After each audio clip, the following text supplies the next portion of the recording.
It's a long way from Super Bowl 50, as the Broncos-Panthers matchup in 2022 will see teams with two of the worst records in the NFL battle to be not as bad as the other.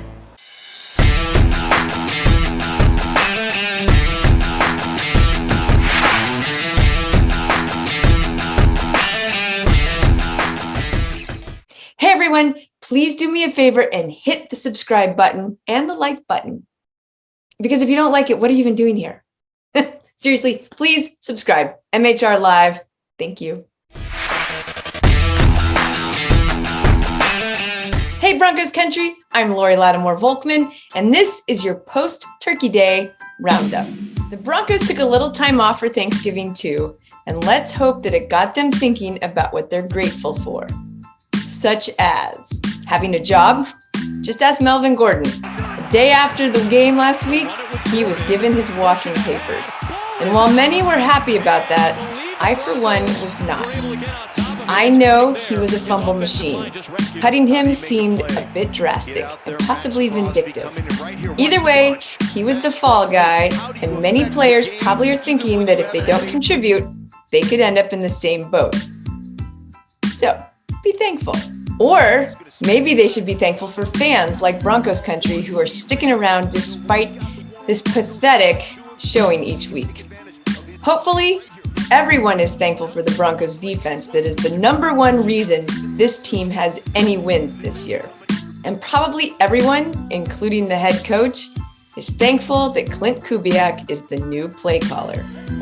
It seemed like we had a rhythm. It definitely led to us having, better numbers in terms of percentages. Just got to finish it at the end of the day. The shift of duties was announced on game day last week, and the head coach was obviously uncomfortable on the sidelines with nothing to do. But he said this week he's enjoyed being a coach to all facets of the game, not just the offense. Oh, it's been great. Was in some special teams meetings, still very heavily involved with the offense and being in the quarterback room as much as I can, but just being sure that I'm around to see more things, see how things are coached, see how things are executed out on the practice field, to see if there's something that I can catch, I can help correct, or just even how it's taught, anything like that. So I think it's been great up to this point, seeing more guys able to be around, not feeling guilty if all of a sudden you get stuck and have to talk with somebody and not racing to a meeting. So I think it's been really good so far. While the change was not enough to spark the offense to a win, it was enough to spark the offense to a first drive score. The first time it has done that this season. Trying to do it with Latavius Murray. He'll walk home, and the Broncos indeed have an opening drive touchdown for the first time this year. The Broncos will look to build on that very slight momentum with the offense this week. We started fast. We were able to go down and score on the first drive. I heard that, I saw we hadn't done that yet. And so, I think that's a positive to look at. And so, we want to continue to build on that. Figuring out what has been most to blame for the offense this year has been a bit of a puzzle, as Hackett's game management and play calling have been, in a word, terrible. But Wilson has not been without fault, and a few strong voices out there are noticing that his deficiencies are also a problem. Tim Jenkins has been breaking down the quarterback's film all year, and he has found plenty of problems with the $250 million quarterback. Okay, this one we got marked as bad. We're going to let it play first. A little play action, trying to run Samurai, gets to the check down. Okay, is it a positive play? Yes. Is it a bad because we missed? Absolutely. Let's talk through the concept. Okay, we got Samurai. We got the deep post. That's one. Deep over, that's two. Then our check down, right, that we saw Melvin Gordon on, that would be three. Okay, you guys got it? Watch this safety. It's all based on this safety. Safety's coming down to jump what? He's coming down to jump the deep over. Okay, I know Russ is winding up, but he's setting his feet to jump this deep over. If you can, as a quarterback, right, if we see the safety set his feet, we got to try to throw this vertical. So one, I think he could have thrown the vertical. Second point I would make is that even if it was because he's winding up, I think Russ can fit this one in with a body up shot on Cortland Sutton. We got to drive the deep over, or we got to take the stick at 8 post on that. I have it marked as a brutal miss after looking at it again. I don't know if I'd say brutal miss, but definitely I'd be marking it as a miss if I was in the quarterback room. A report from The Athletic this week argued that Wilson's waning ability to escape the pocket, something that has been a fundamental of his game, is preventing him from being a great quarterback. In fact, staying in the pocket and going through his reads has never been his game, and having to do it now is causing problems for everyone. As the reporters noted, his worst habits are being magnified right now. The question for this weekend and the 6 remaining games this season will be whether Wilson can improve enough to move the ball down the field and score, or whether Kubiak can call a game that will play to his strengths. Both of those will require better protection and a better run game. 2 things that are going to be hard to come by right now. Yeah, we got to come out and have a better third quarter. Our third quarters have been what's part of, I think why we are where we are. Not even part of it, a big part of it. I think we've had pretty good first halves for the most part, decent. Some have been better than others, but the third quarter has slowed us down tremendously. And so that's something that I'm really focused on over the next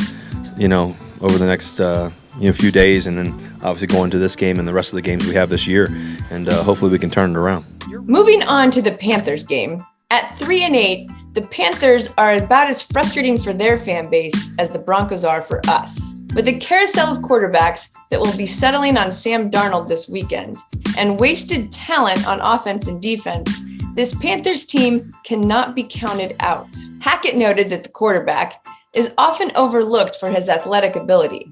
But the Broncos should know this and should not overlook it, because the last time they played Darnold, when he was a New York Jet, he torched them for 3 touchdowns in a 34-16 blowout win. Goodbye! Touchdown, Jets!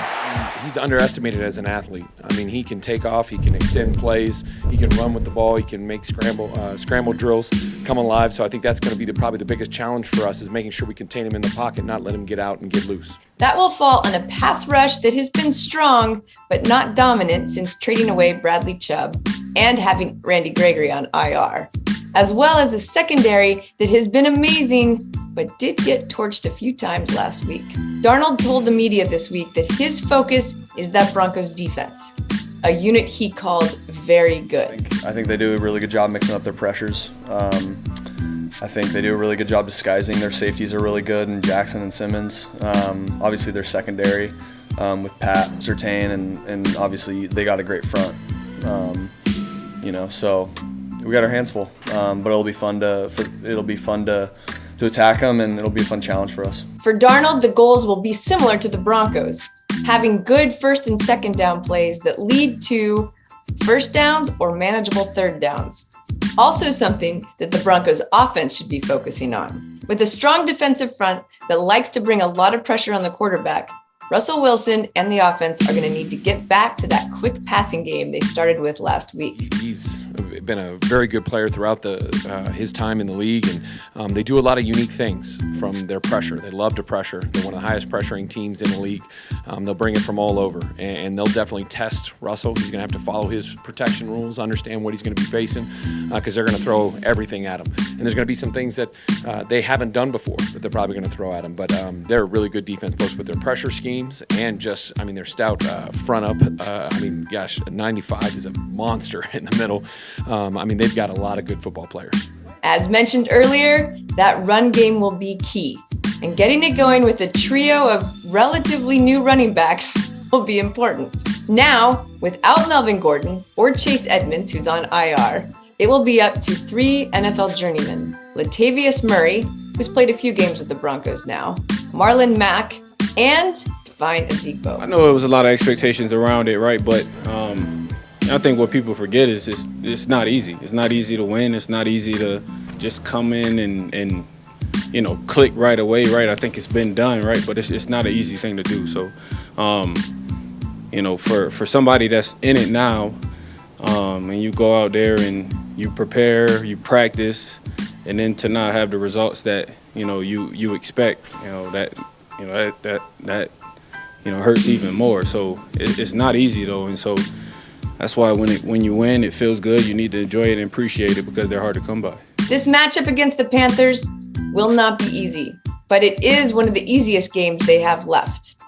Hopefully the Broncos can come by a win on Sunday. And if they don't, we'll always have Super Bowl 50. Let's go, PM. I love you, buddy. You too, man. Let's go. Cut it loose. I'm happy you're my quarterback, man. I'm happy I missed you. Thank you, buddy. Yes, sir.